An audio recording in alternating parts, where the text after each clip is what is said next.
I guess a quick word of warning before diving into this. I've never produced anything that's describable as content before or posted anything online. I don't have social media that I regularly use. Uh, but I felt inspired today. I felt inspired after reading and then listening to and then reading again a very interesting light novel, which I don't even generally read, but uh, Digibro's making a light novel, and hopefully it'll be a series. So I thought I would make a review slash reaction slash criticism slash analysis slash theory crafting of Digibro's new light novel. And this video is being made under the assumption that you at least vaguely know who Digibro is. Uh, because I'm like a medium deep lore Digibro fan.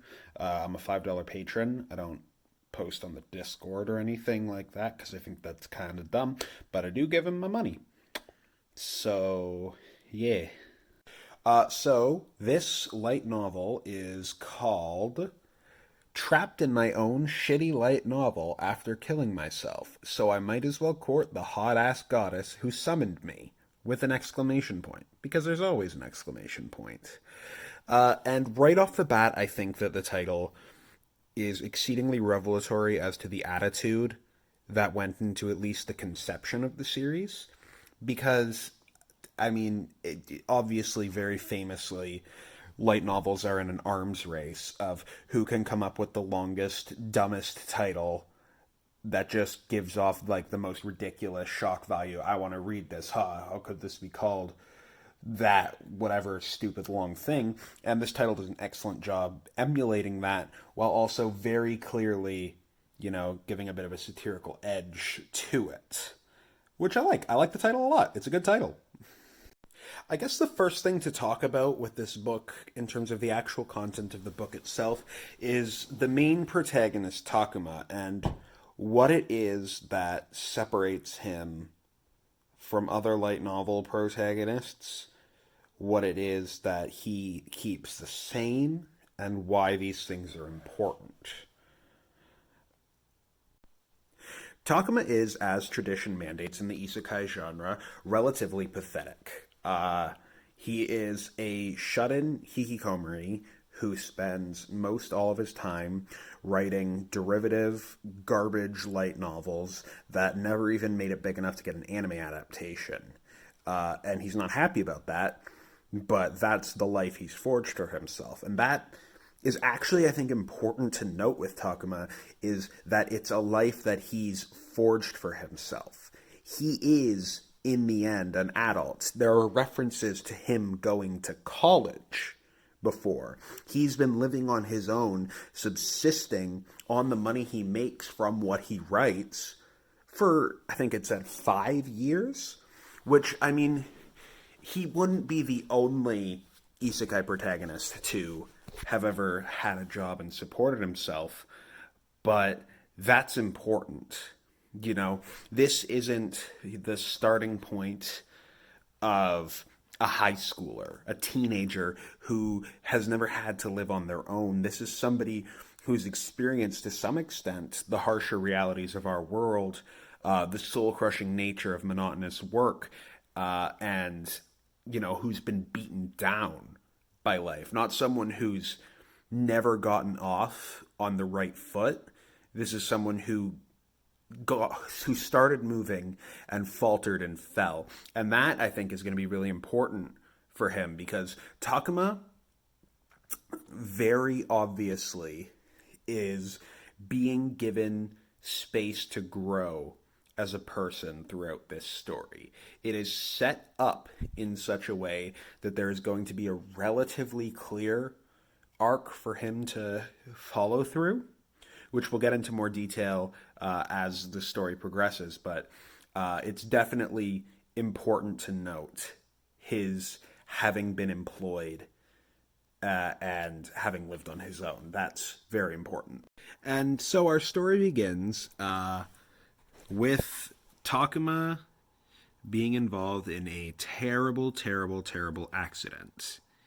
Not in the usual way that an isekai story involves a terrible accident, wherein the protagonist is in some tragic manner or comedic manner killed. His terrible accident is related to his work, wherein Takuma accidentally deletes a manuscript that he's been working on, possibly for weeks, maybe months. It's never actually specified, but he deletes it, and there's no way to recover it. And this isn't, the biggest thing in the world on its own, but it's very heavily implied to just sort of be the breaking point for Takuma. And he makes the decision to kill himself because he doesn't want to have to deal with the fallout of everything that has happened to him, and he doesn't want to keep on living. So in true blue classic isekai fashion, he decides to kill himself in the only appropriate manner, by throwing himself in front of a truck. Generally speaking, there are sort of three emotional directions that a character arc can travel in. And that's up, sideways, or down.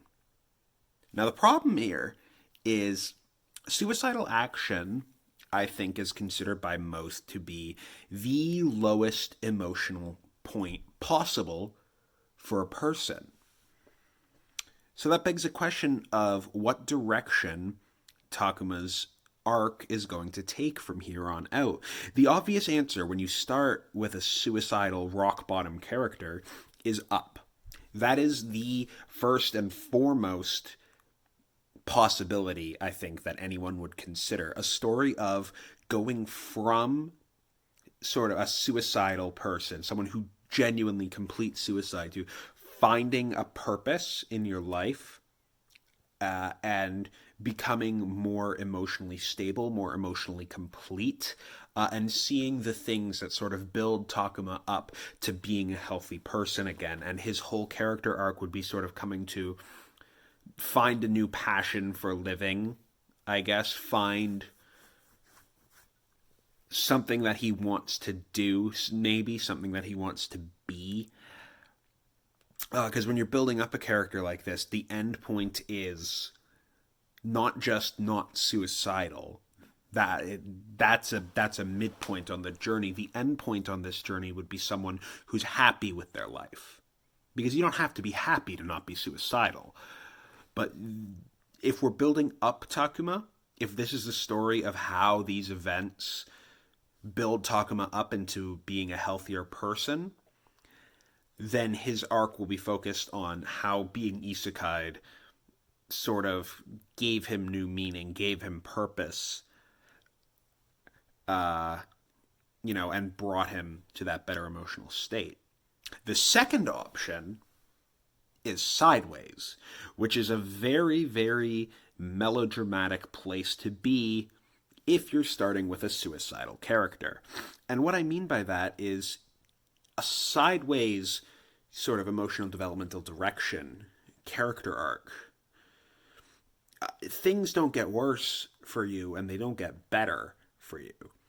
What it is it's an exploration of, it's less about your character arc and more about how your position reacts to various stimuli. So this could also be the story of a genuinely depressed, despondent, and suicidal isekai protagonist, which would be interesting in its own right. Somebody who never sort of gets into the swing of things, of isekai adventuring, someone who's always sort of facing these struggles from the mindset of a suicidal person.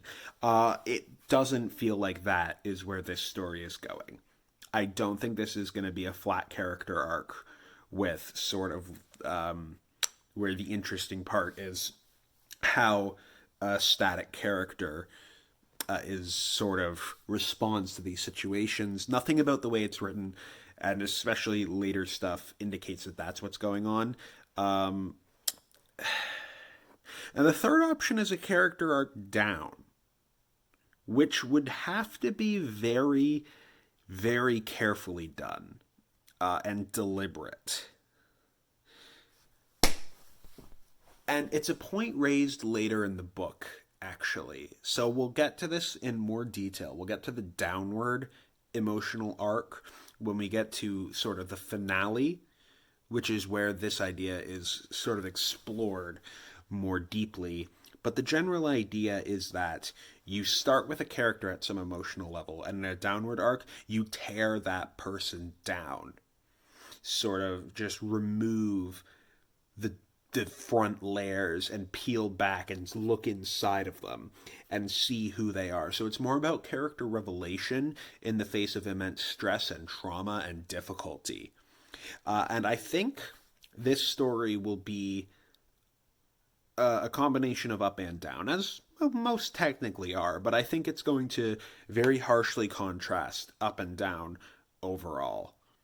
And we'll get into both the ups and the downs that come up in this one, and why I think both are going to be so important and where I think both are going to go later.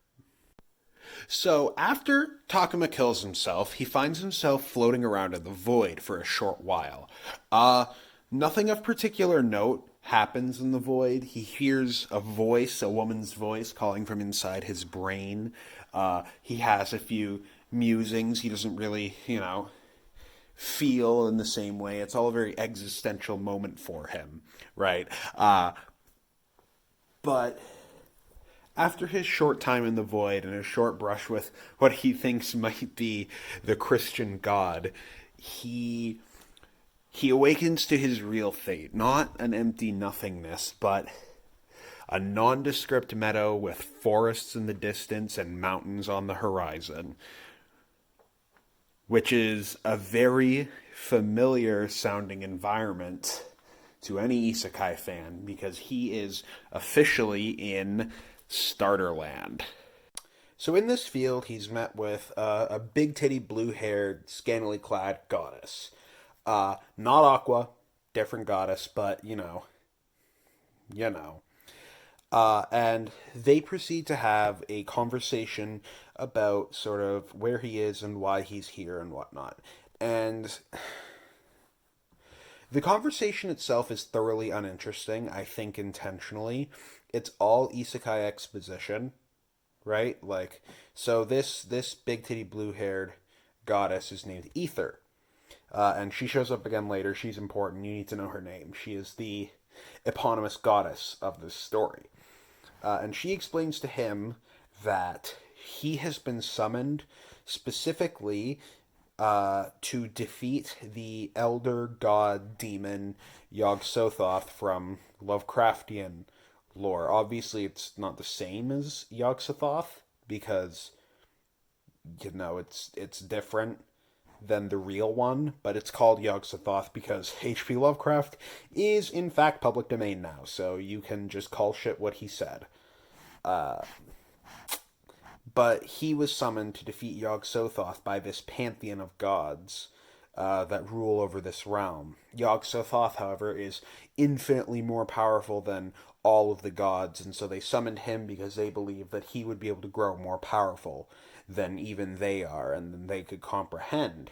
And they summoned him specifically because he wrote stories about heroes summoned to other worlds, right? So the idea here is that who better than someone who wrote an isekai story to isekai? Obviously, you'd think great leaders, great athletes, brilliant scientists, all would be better than a depressed author, but, it's the logic of the story, and it's kind of part of the whole joke. One thing I will say that bothered me, though, is that the title says that he's trapped in his own light novel, so I thought it was going to be a Death March to the Parallel World Rhapsody situation, where the person is specifically caught in the world of their own devising. At least it was partly his devising in Death March, and he would use his knowledge of the inner workings of the world that he devised, but it seems like it's just a generic, different isekai world uh, than his, so I don't know what's up with that title bit there. Anyway, one thing I will say about this scene is the conversation itself, like I said, is all expositional and uninteresting. And the bulk of the actual text is dedicated to Takuma's internal dialogue, reacting to the information around him. And that stuff is very interesting, but it is, of course, difficult in any medium other than a book to convey all of the information conveyed in this scene. I think there's a severe under reliance on dialogue. In fact, overall, I think that one of the weakest aspects of the writing style itself is the very, very, very heavy monologuing. The almost the entire book is told in through the internal monologues of various characters, mostly Takuma. Sometimes some random asshole sitting in a bar who doesn't fucking matter. So guess on a technical level, and just I wish that there was more meaningful dialogue being spoken, and that the story wasn't told entirely through prose, which is, I mean, the prose is fine. It's serviceable. It's not fucking gonna impress anybody, but you know, it could be worse. In this internal dialogue, though, or this internal monologue that he has, is actually very interesting in this scene. So, there are a few big emotional moments that I want to talk about because they're sort of the most interesting part of it. And the first of which is the exact moment of realization that he's been isekai'd. So, Takuma sees a classic Dragon Quest slime in the field while he's having his conversation with Ether. And that Dragon Quest slime is it's the tell, right? Every isekai, every JRPG, everything has these slimes in them. So when he sees it, it clarifies to him sort of what's been going on. Because up until that point, he's sort of shocked and confused and doesn't necessarily actually physically understand the space he's staying in, or who's talking to him, or what's going on. And I think that's a really nice little piece. I like the concept of how powerful that iconography is, I guess, to him. Because it's... I think the moment is underdelivered on in the book, because the idea that it's trying to get across here is the way in which non-verbal information, how visual information can recontextualize and reveal and teach and give so much more than all of the dialogue in the world could. Right? Like, all of Takuma's emotional revelation just from seeing this slime, all of that clarity. The issue is that in his attempt to demonstrate how visual stimuli can tell more than lengthy exposition speeches from sexy goddesses, he communicates that happening through a lengthy internal monologue from Takuma, which maybe was unavoidable, but it really lessens the impact of the iconography of the slime, if you know what I mean. Because seeing the slime should be enough, but he had to explain how seeing the slime was enough. And I think the idea in that scene could be expanded upon in such a way, maybe edited down, just to give more oomph to sort of the revelation. you don't have to explain to us that he's been isekai'd. You don't have to give us a huge, lengthy dialogue about how he now knows he's been isekai'd, wherein you explain the context of being isekai'd. We as an audience already know all of that. This isn't for people who have never seen an isekai anime. This is for criticism purposes. This is parody. This is satire. Uh, and I think the moment would deliver in a lot more punchy a way if it was cut down. But I really love the idea. The idea of the slime being that important is awesome. The next big moment, I would argue, in this conversation for Takuma was sort of him, and this might have happened before, but I think of this secondarily, was him coming to the understanding sort of that this was not a problem that he could run away from. And the way that this was delivered, all through dialogue, well, largely through dialogue, at least the interesting part, I think was awesome. So Takuma realizes that he must be extremely overpowered. If he's been isekai'd good and proper, then he must be as strong as is possible. Right? He must be overwhelmingly powerful, and so whatever demon force Yog-Sothoth is that he has to defeat, he just wants to go, get it over with, get it done. Like that, because he's so strong, there's no reason why he shouldn't be able to. And Aether clarifies to him, and the specific wording on this was something that I loved. That Takuma is currently capable of city-level magic. However, if he wants to defeat Yog-Sothoth, he will have to become what did it say? Dimensional level magic. Like he needs to scale up. And it was all of this talk using the Versus Wiki methodology and classification system, where it was like, yeah, once you're as powerful as a solar system level threat, you'll be noticed, and then you'll have to do this.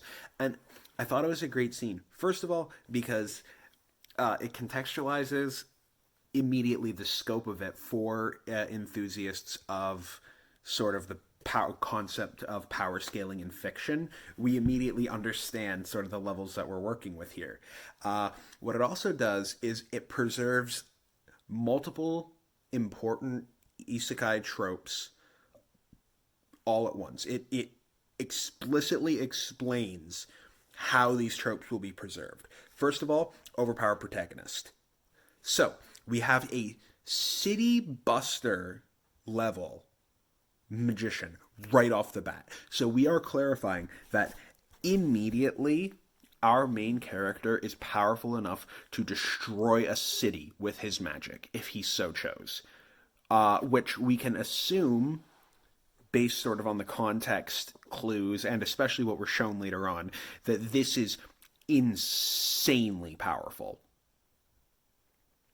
Right? He is overpowered as fuck. He can just nuke anyone that he's going to run into in the early stages of the story. It also, however, preserves the idea of an indomitably powerful villain. Because the villain's just on a totally different level. So the point is that we get to enjoy being an overpowered piece of shit who no one can touch no matter what.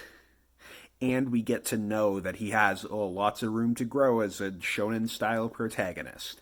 So it was really awesome the way that it preserved both of those important isekai tropes in a hilariously written conversation, in my opinion. It was just so on the nose and gross, and I loved it.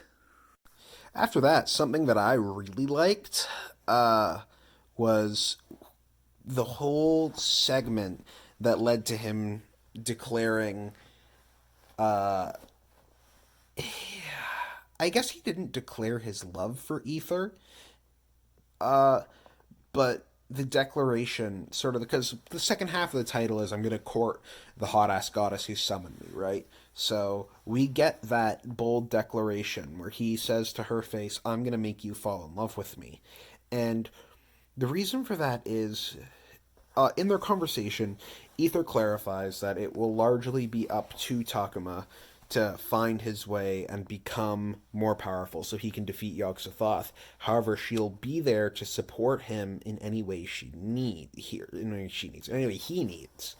And there's an unspoken implication to that line, which, in my opinion, he overexpands on in his writing. He probably could have left it a little more subtle as to what her sort of meaning was, the double entendre meaning on part of what she said, where the implication was that she would provide, emotional support, true to isekai troping, and the major isekai trope sort of is, whoever the hot person is that's you're summoned next to, you end up shagging up with, and it seems like Aether understands that trope and was begrudgingly willing to use her body, I guess, as a motivational tool for Takuma.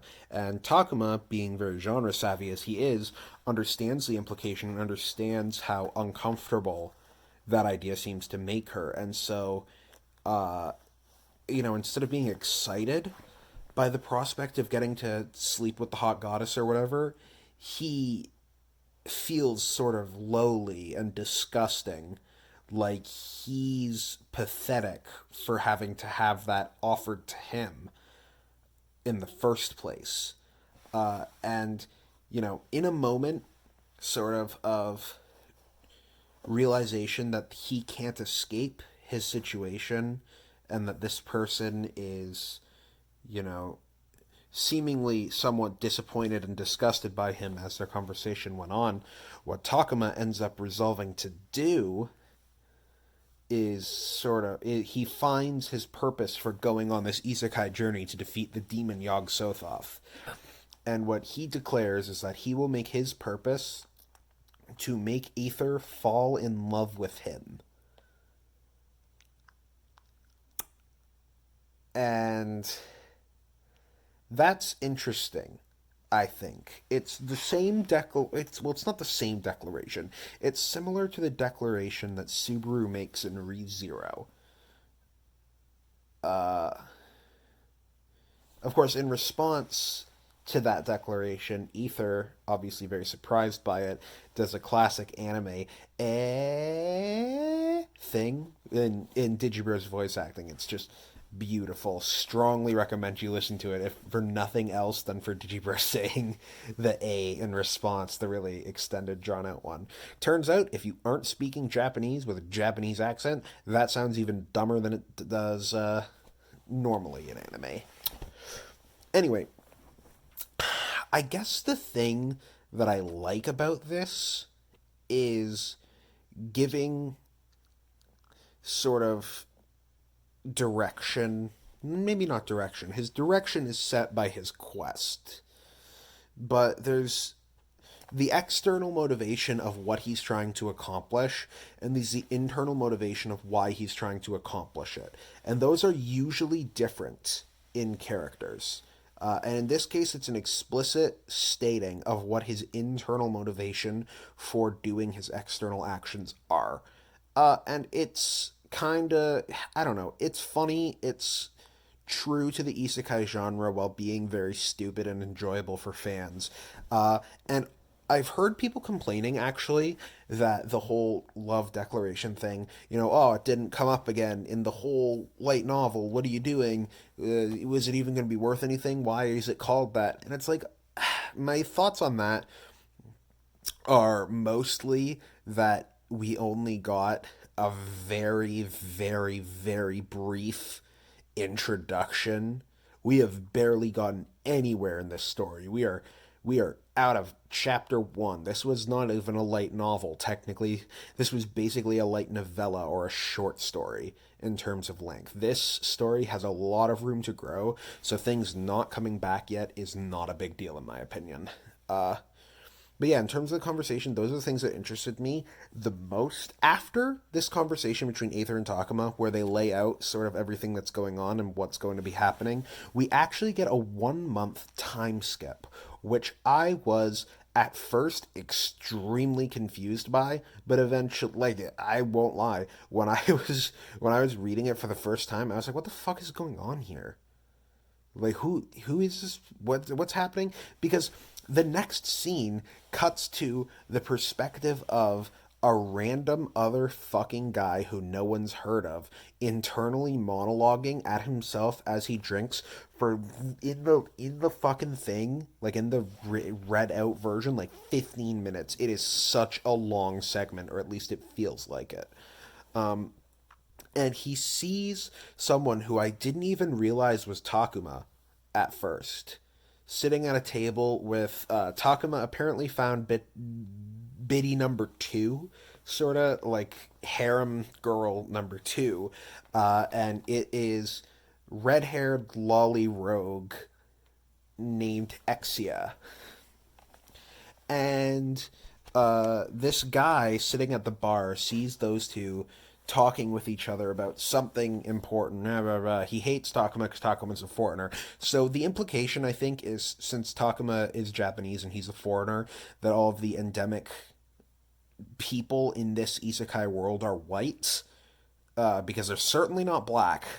They from the art and from the descriptions, they are not black. So I think that they're all white, and then Takuma's Japanese, which is why he's explicitly labeled as a foreigner all of the time. So this guy is pissed off because Takuma, the foreigner, is hanging out with a hot lolly who he wants to fuck. So he goes over, he gets drunk, he challenges Takuma to a duel, and Takuma, being a super fucking overpowered mega magic man, just so they go outside because the guy who owns the bar is like, get the fuck out if you're gonna fight. And Takuma, being the magic man, just fucking toys with this guy outside. For like a few minutes, he's like just flexes on him super hard with his OP magic, until he eventually lets him go, uh, which is fine. You know, it's a no, it's a scene that indicates that. First of all, actually, one thing I liked about this scene was it clarified that in this rural part of the world, a strong fighter is considered somebody who has a sword and is moderately skilled with it, and that's it. Which contextualizes Takuma's city busting magic power level, which is good because it just shows how overpowered he is for this situation, right? Like that, no one here is even a threat to him. He could swat them all like flies, and it would mean nothing. Anyway, so he dicks on that guy for a while, but then he goes a little too far with it, kicking his ass with magic and whatnot. So he gets a little embarrassed for going too far and ruining everyone's mood because the fight wasn't fun. It was just fucking weird and fucked up.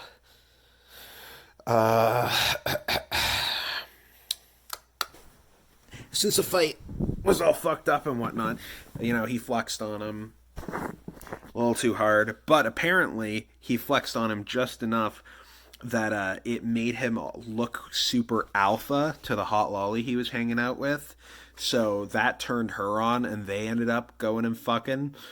Because something we learn, actually, we learn this. This is some of the first contextual world building we ever learn, is that this is a very open society in terms of sexuality, and they apparently just have access to easy to use contraceptives all the time, so they don't have to worry about that. So people are fucking, and Takuma's fucking too. And right now he's shagging up pretty often with the hot lolly girl. Yeah. So upon learning that Takuma is shagging up with the hot lolly, and apparently has shagged up with a couple of other people, we sort of get to hear a bit of Takuma's self-reflection on the last month of his life. It's revealed to us, the readers, that there's been a month time skip, and that we're privy to his meditations on his present situation, how his incredible magical powers have caused him to have no need for money because he can earn money extremely easily doing things that no one else can. He is suddenly extremely attractive to a litany of beautiful women who he can have sex with at his heart's desire. Um, he has he has a sense of purpose. And this is the thing, actually, that was the most interesting that he talked about in terms of the isekai wish fulfillment. And this was, I think, the strongest piece of commentary on the genre overall, anyway. So, what he says when he talks about the joys of being an isekai protagonist are all of the things that you'd expect first and foremost. You know, the harem, the OP, the cool, anything you can think of, having knowledge that no one else does, technology, all these things he brings up. And the way he describes them is that they are all secondary benefits to one that he's received, and that is that he has purpose. And it isn't just purpose, it is noble purpose. The highest possible honor and praise is heaped upon him for everything he does in the name of a goal that he was simply given. He doesn't need to self-determine. He doesn't need to forge his own path per se. And he doesn't have the risk of being lost or being judged negatively for what he does. All terrible things he faced in the real world. The thing that he seems to emphasize, or at least the thing that I read as being the ultimate wish fulfillment of the isekai protagonist, that people don't even necessarily consider when watching isekai, is the noble purpose bestowed upon them to defeat the demon king. In this case, the old god Yog-Sothoth. And that I really liked because it's an immediate and harsh contrast between sort of who he was before and who he was after. Because he meditates for a little bit on why he was an author in the first place, and how in just the horrible grind of cranking out as many derivative light novels as he could, how he lost sight of what it was that inspired him to even want to be a novelist in the first place. And sort of it paints a picture of hopelessness about how his purpose had been so perverted and corrupted that he no longer really derived pleasure from what should have been his dream come true. And this actually comes back in a really good way later, and it's this whole thing on him being given a purpose, I think actually is going to come up in a major way in the next book. So when we get to the ending, I'm going to talk about why this purpose is important to the climax. Something that I worry about actually in these books on the subject of Takuma's previous life is how frequently it seems like the characters are going to be mouthpieces for Digibro, which you might not immediately catch if you aren't a big Digibro fan, but I want to read a segment from the book itself, just to give a little context, and I want you to think about this in terms of Digibro and his content creation. The line is, "The goddess has given words to a part of my nature which I've yet to so poignantly define. She's right. I was exhausted. I felt like I couldn't fight anymore, like there was nothing left for me to throw myself at. I'd already accomplished my teenage dream of becoming an author so long ago that I couldn't remember why it was something I'd wanted to do in the first place. Grinding my imagination against the stone of marketability and crunching myself through the countless work hours it took just to eke out a living writing books that weren't even selling enough to receive anime adaptation had been killing me for years. I'd long given up on the idea that there was something else for me in that world, that I could shift gears and realign myself on a path towards happiness. I just wanted to get that shitty life over with." And I mean, I know that Takuma is a character with whom these lines clearly fit, but it just is obviously a segment that is written from the perspective of Digibro about the difficulties of his own work. If you're a big Digibro fan, you've heard it all before. Of course, that being said, I really like Digibro and think he's a super interesting person, and I'll listen to literally anything he ever makes. So I guess even if this does end up being the case, I don't particularly mind. Anyway, after that, we're introduced a little bit more to the town that he's been staying in for the last month, Evermere. It's revealed that Exia is a resident of Evermere who has no intentions of leaving it whatsoever, which means that Takuma and Exia are destined to drift apart because Takuma has a job to do. He has to defeat the Demon Lord. He can't stay in this town forever. So he's just here to get his bearings in the new world. So they both have the understanding that their relationship, while lovely, is temporary. We explore the town a little bit. There's this nice scene where he goes to a bakery and meets a very nice, well, doesn't meet, but hangs out with a very nice woman who gives him some bread. And he's slowly making his way to the home of Crom the Magi Knight, who is... Crom was once in charge of one of the royal armies. He's a great, powerful dude, does all this cool stuff. Now he lives in this town on a manor on the hill. And he's the most powerful guy in the area, and Takuma is going to him to get some direction and some instruction for his future. And we can talk about Crom a little later. I like him overall. We're going to meet him soon. So I didn't tell you about a scene that happened in the bar, but while that guy was looking at Takuma and Exia, he listened in on a conversation that they were having, and it was really fucking interesting. And in fact, in my opinion, arguably one of the best pieces of commentary on isekai and anime fandom to come from this. So Exia and Takuma were deadlocked in an argument over Crom's two daughters. Crom the Magi Knight has two identical twin daughters that are, I think, 18 years old in the book. And their names are Baika and Bila. And these two are both sort of big titty blonde bombshells, right? And they were arguing over which one is sexier. Exia, the bisexual lolly girl who Takuma was shagging up with, is of the opinion that Baika is the sexier one, whereas Takuma is of the opinion that Bila is the sexier one. Now, they're identical twins, so you might wonder, how could it possibly be differentiated? And Baika has a bust size that is 3 centimeters larger than Bila, and Bila has eyes that are slightly upturned, as opposed to Baika's, which are slightly more downturned.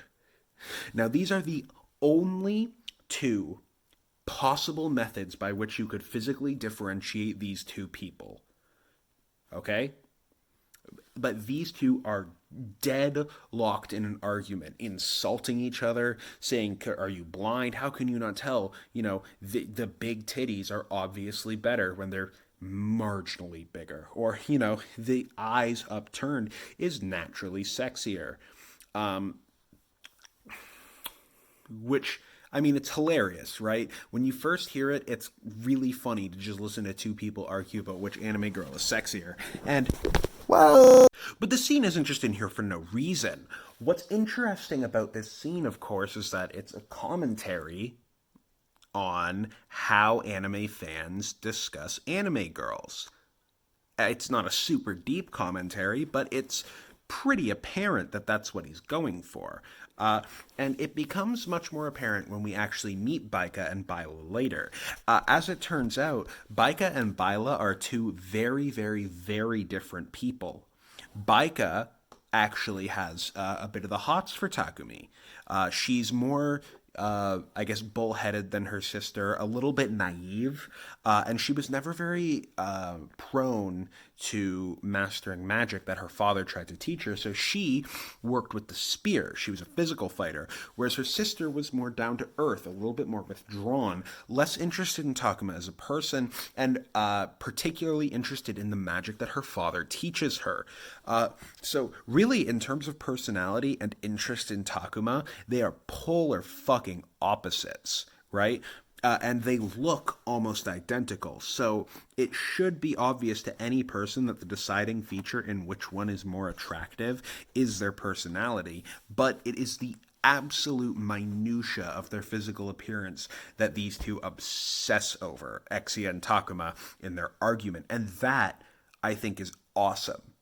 Not literally awesome as in it's awesome to do that, but awesome as in because that's exactly how anime fans are with hot anime girls, right? Like every time, it's all about the aesthetics. It always has been. That's how that fucking Demon Lord Reset show existed, because it had a girl that looked like Rem and Ram, and so people watched it and liked it. Anyway, Takuma, there's a girl who likes him more, who is more likely to get along with him, who has a skill set that his doesn't align with at all, and he's not interested in her because of her downturned eyes. And I think that's really good and interesting. Good job on that, Digibro. So after his nice little jaunt around town, Takuma goes to hang out with Crom, and this scene is largely told from the perspective of Baika, the bigger titty, downturned eye girl who Takuma doesn't find as sexy, who is interested in Takuma, but Takuma does not want to, hook up with her or whatever, and he's leaving soon, so he doesn't want to try and, develop a deeper relationship with her because she's young and naive, and he doesn't want to hurt her when he leaves, so he just kind of keeps it cold with her. We get a scene after Takuma enters her house to meet with her father, wherein she meditates on the bizarre nature of her sudden attraction to Takuma, where before she felt sort of left out by all of her friends, where she wasn't interested in boys or dating or anything, and then all of a sudden everyone around her, before she knew it, was either had a boyfriend or had a husband, and she didn't know what to do. And so she was trying to justify to herself her strange attraction to this random person. I'm a little curious about this because over and over again in this book, it is emphasized how attracted girls are to Takuma. Girls who otherwise, and this is the interesting thing, girls who perhaps otherwise shouldn't be. So far in this book, every person we've seen in this isekai world who became attracted to Takuma was somebody who you'd think would not become attracted to him. We have Exia, who is seemingly, for the most part, only interested in women, right? Like there's a joke where Takuma sort of scared her straight, which indicates that while she is predominantly interested in women, her interest extends into men insofar as Takuma and maybe a few others are involved. So Takuma theoretically really shouldn't be someone she's attracted to for the most part. There's Baika. Baika was never attracted to anyone before, and now all of a sudden, as soon as Takuma shows up, she's interested in him. The girl who he lost his virginity to, or the woman, was apparently just someone, and she was a virgin hunter, I guess, or a virgin killer. She wasn't expanded upon enough to know. But my point is I'm wondering if there's maybe somewhere in the future, this is one of my ideas brewing about the series, is that there is some magical reason that women are attracted to him in particular, rather than just having it be coincidence. Like that these women are being manipulated, I guess, by some kind of spell that brought him over. The spell that brought him over, the power of the gods, is manipulating these women to be more interested in him. perhaps as a motivational tool, which could be a great source of character conflict if it's ever revealed to these people that yes, the gods were making you be attracted to this man who you otherwise wouldn't have been. But we'll have to wait and see on that. I'm not sure if it's going to go that direction with the commentary on the subject or not. If it does, I called it. If it wasn't going to, but you want it to, Digibro, you can just say I guessed it right. So as Baika sort of thinks a bit about what could be going on with, her attraction to Takuma, thinks about, what she wants to do about it, how he's cold to her, how she might want to follow him on his quest, even though that's a bad idea. And Takuma's conversation with Crom is off-screened, which is fine. Honestly, thank God, it just saved us a shit ton of boring exposition. That's something overall that this book I've seen both criticism and praise for. Is this book absolutely has no qualms about off-screening bullshit that doesn't matter and shit that people thinks might matter, but it has decided is not important. And I personally enjoyed it because it's for genre-savvy people who are supposed to be able to fill in the blanks of what has been missed. I think it could have stood to be a little more clear about the 1 month time skip. Maybe that sense of disorientation was intended and I just don't understand its purpose. But I think the willingness to off-screen things that it doesn't consider important is totally fine and something I hope continues.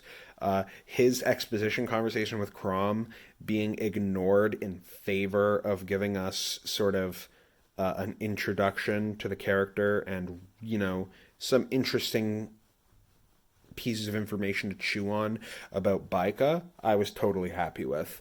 But anyway, Baika's rumination gets interrupted by a tear in the sky. Digibro obviously making his influences known. Takuma is Kazuma, kinda. Well, the names are similar anyway. But, the tear in the sky, it's the thing from Shield Hero, right? Where all of the demons flood down from this rift in the sky that appears, and it's terrible and awful. And Baika is like, what the fuck, and runs to her house. And before she can even make it to tell her father what's going on, her father grabs Takuma by the back of his shirt and fucking just jumps straight from his house on the hill way down off to the town all in one go, which is a fucking hilarious image. Takuma being dragged by this man. I love it. So in the town, there's a big attack, right? And it's by these bat demons, okay? And the bat demons aren't that important. But the point is that even though Takuma has this incredible magic power that could level a city, leveling a city isn't useful for defending the people in a city from humanoid-sized attackers. So instead of being able to utilize all of his magical might to just smite everything around him, he has to walk around and individually destroy these bat demons that are just horrifically attacking people all left, right, and center. This is a real big change in tone from, this is the moment in Shield Hero where what the hell is Shield Hero guy's name? I literally can't remember the Shield Hero's name. Naofumi. This is the moment in Shield Hero where Naofumi gets falsely accused and the whole tone just down. That's a weak snap. The whole tone just down. And that's this is a horrific moment where nothing before was really very dark, except for the suicide, I guess. Anyway, so the woman who ran the bakery, he saw a bat demon rip half her face off and gnaw on her, and a bunch of people are dying, and he's having a horrible time, and he's just destroying bats left, right, and center. And eventually they gather as many townsfolk as they can, him and Crom. And Crom sets up a big barrier and leads them out of town. And then Takuma just goes fucking insane with his magic. He just, brah, brah, and he levels the town and destroys all the demons. And he's like, what the fuck? And he can't find what's her face. I can't remember Lolly Girl's name. I've said it so many times. What the fuck is her name? I guess it's not that important. Anyway, he can't find Lolly Girl anywhere. And so he's like running around screaming and he just destroys everything, right? And in the leveled ruins of this town that he's come to love the last month, where he can't find the only person he's really come to deeply care about in this isekai world, where he's seen people whom he's grown to like die in horrible ways, he just is losing his mind with rage and anger. Uh, and then and then the big twist reveal for sort of the first book happens. And it's a good one. I was really fucking impressed actually with the direction that they went with this little piece here. So from the sky, Takuma hears clear as crystal laughter emanating, right? This unbelievably bitter sounding, evil, but amused laughter at the situation. And he sees descending from the sky a humanoid figure. And he can tell from, the theatrics and the dramatic entrance and the laughter and everything that this is the figure responsible for this horrific attack on his town.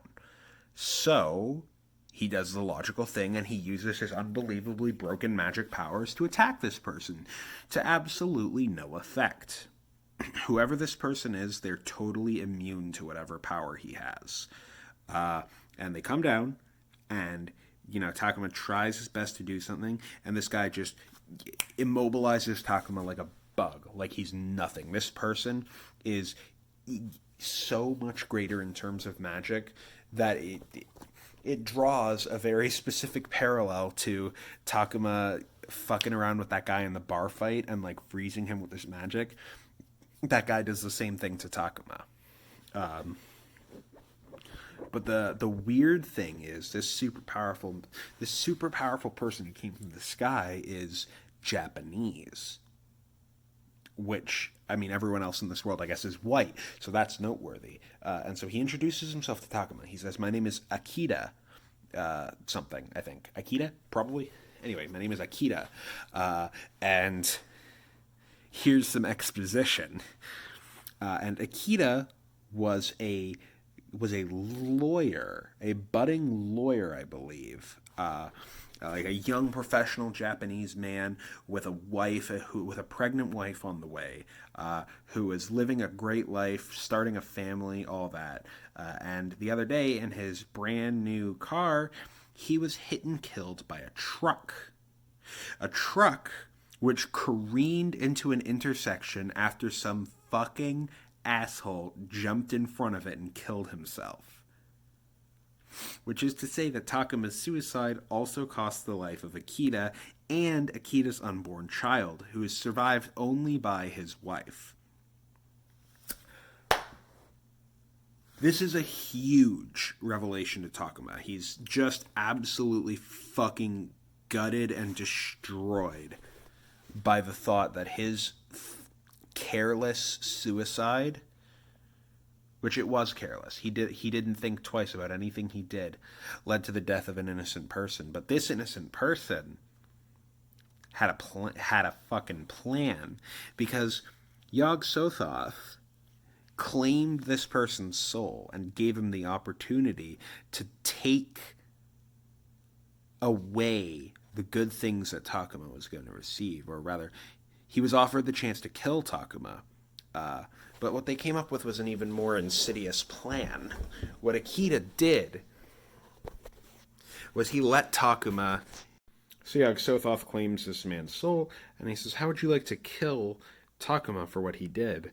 But what they come to do instead is to let Takuma spend this month happy and then take it all away from him. Because Yog Sothoth has given this man, Akita, infinitely more power than Takuma could ever have. Well, has right now, anyway. Could ever have. Hopefully not, or this story is not going to go anywhere. And Akita uses his power in a cruel manner to specifically hurt Takuma. And the the reason why we can think of Akita solely and comfortably as a villain is because in his sort of attempts to hurt Takuma, who, I mean, if Takuma were the only person that this plan had hurt, then this would just be a vengeful man and not necessarily a real villain. But because he hurts innocents along the way, we as an audience are allowed to comfortably think of him as a villain, as evil, which is nice. That ambiguity isn't something that this book was necessarily looking to explore, and so they made it a particularly brutal method of exacting vengeance, just so the audience is totally clear on what should be going on there, which I can appreciate. Anyway, Takuma is totally emotionally destroyed by this confrontation. The reason he couldn't find Exia, which, by the way, her name is Exia, was because Akita was hiding her, specifically to fuck with him. And he doesn't kill her at all. He just fucking is like, yeah, here she is, haha, fucking loser, maybe I will kill her. And then Baika shows up and tries to kick his ass, and that doesn't get anything anywhere either. And so he he tells Takuma straight up that his life is totally worthless, and that he doesn't even fucking care. And Yog-Sothoth already knows about his existence. He isn't flying under the radar like the initial plan was supposed to indicate he would, and that they're just toying with him on his pathetic journey.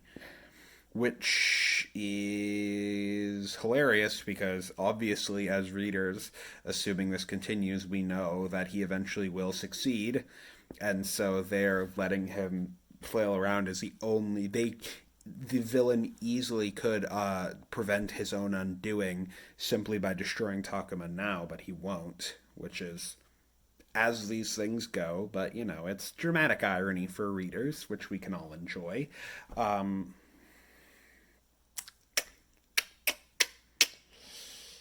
Here is the thing about Akita's plan.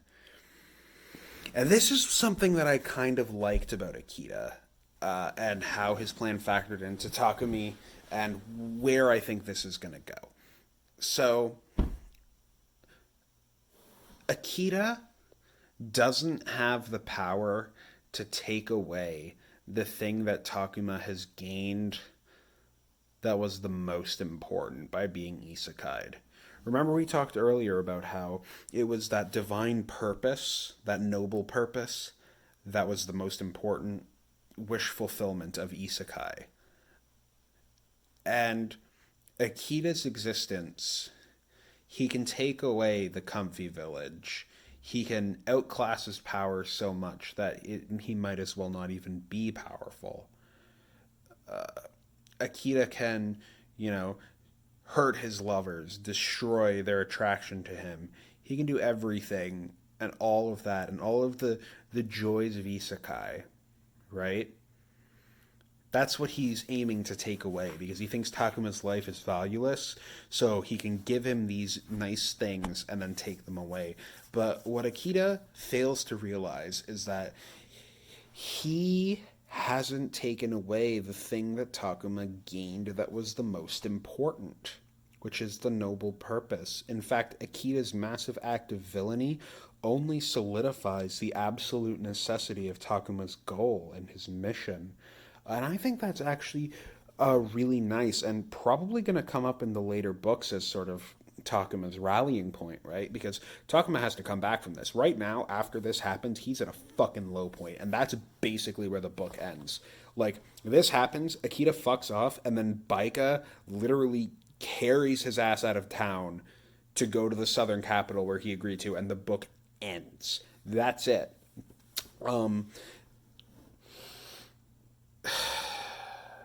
That purpose, I think, is going to be the main driving point of Takuma's character. I think Right now, if you want my guess as to what this sort of the thesis of what Takuma's character arc is going to be. So this is going back now to some of the ideas we brought up earlier of the upward and downward character arc, among other things. We started at what we thought was rock bottom for Takuma, right? Like he was at the lowest emotional state possible. And then what we were presented with was him being built up, right? So we were presented with an upward emotional arc where he was being given things that helped him grow. And the purpose was one of them, but not all of them. There were a great number of things that were being given to him, and I think the purpose of this first part of the story was to demonstrate the kind of joy from life that you can get when being given these more superfluous elements when you're at the very bottom of your emotional state. Because the joy that Takuma was feeling in the absolute short term wasn't just from his purpose. It wasn't really mainly even from his purpose. It was almost hedonistic. And that all got taken away from him. All of that got taken away. So the actual thing that was happening wasn't that Takuma was being built up, it's that he was being picked up so he could be dropped even further than he was before. The only way to crash through rock bottom is to generate enough speed from falling high enough that you can just crash right through, essentially, is what's happening here. So this was what this is presenting to us on a superficial level is sort of the collapse of a newfound happiness. But that's not what's actually happening here. And I think what's going to be expanded on in further books, assuming this gets written further, I think what's going to be expanded on here is sort of that this wasn't actually the death of Takuma's new happiness. This was shaving the superfluous elements that would have built an unsteady foundation for true happiness. I think that this story is going to be about the noble purpose that Takuma has been given. I think that is the main thesis of his character arc. I think what we are getting is a character, not in the isekai context, just thrown out there. What this story is a character at absolute rock bottom is now given an honest to God purpose that they can fully devote themselves to and believe in.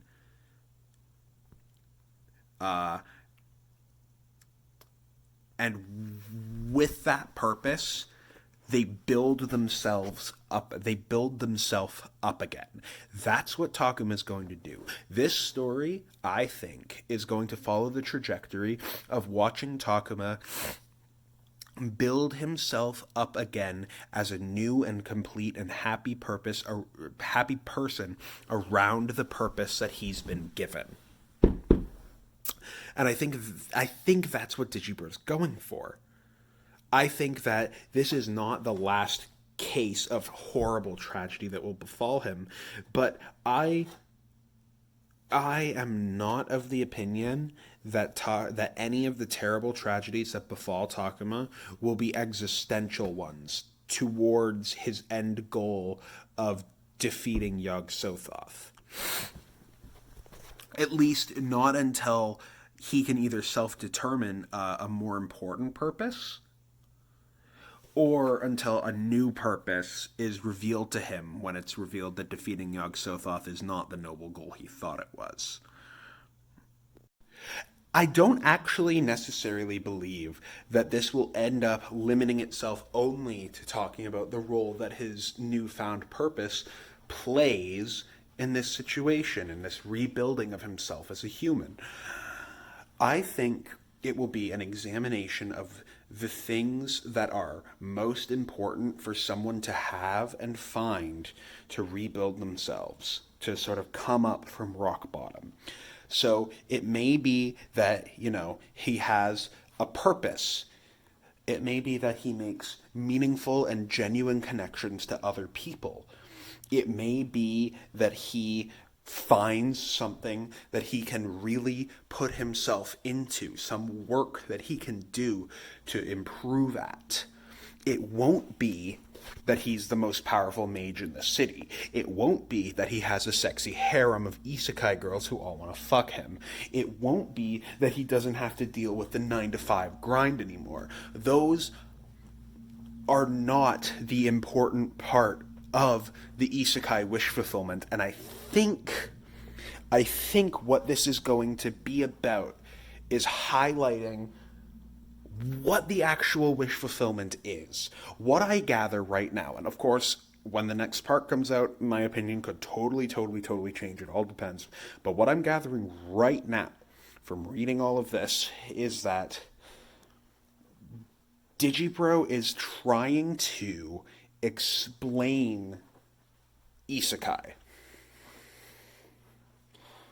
I think that this book is going to be, or these books, this series, whatever it ends up being, is a commentary on how isekai authors and anime fans and all sorts of people don't understand what they're writing and what they're reading. Because the wish fulfillment of the isekai is not in the superficial things. And it seems like people don't get that. And I think he's going to try and lay it out clearly to people without the distractions, without the stupid bullshit. Mind you, all with a comedic edge. This is all clearly very satirical.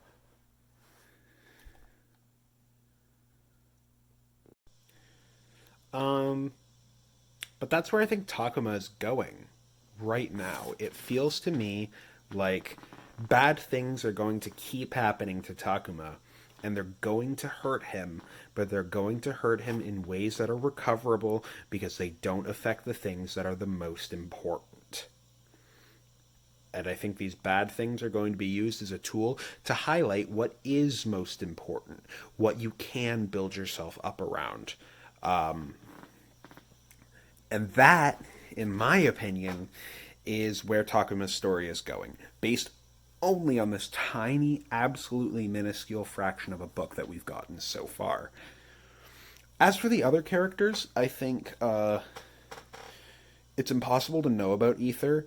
Oh, by the way, sorry, I should clarify that the reason why Akita leaves is because Ether shows up and they fucking go fight on a higher dimension that Takuma couldn't perceive. That's what happened there. Anyway, who knows what's going to happen with Ether? Who knows what's going to happen with Exia? She's apparently going to stay in the village, so I don't know if that's the last we've ever seen of her, because who wants to give up the hot lolly that early? Baika is probably going to come to the realization that she doesn't need to fuck Takuma. That seems like the most obvious character arc for her, but we'll have to wait and see. I'm interested to see more villainy, antagonism in this story, other than just Akita. Something I'm interested in is how Digibro will continue to handle magic. Because I would be willing to bet an arm and a leg that Digibro will not carefully develop a neat and interesting magic system with clear rules and limitations and complexities and elements and all that shit. Because that would be a waste of everyone's fucking time. This is not speculative fiction. Like, it isn't. It's fantasy, but it's not about the magic. The magic is clearly second. It's isekai magic. That's all we need to know.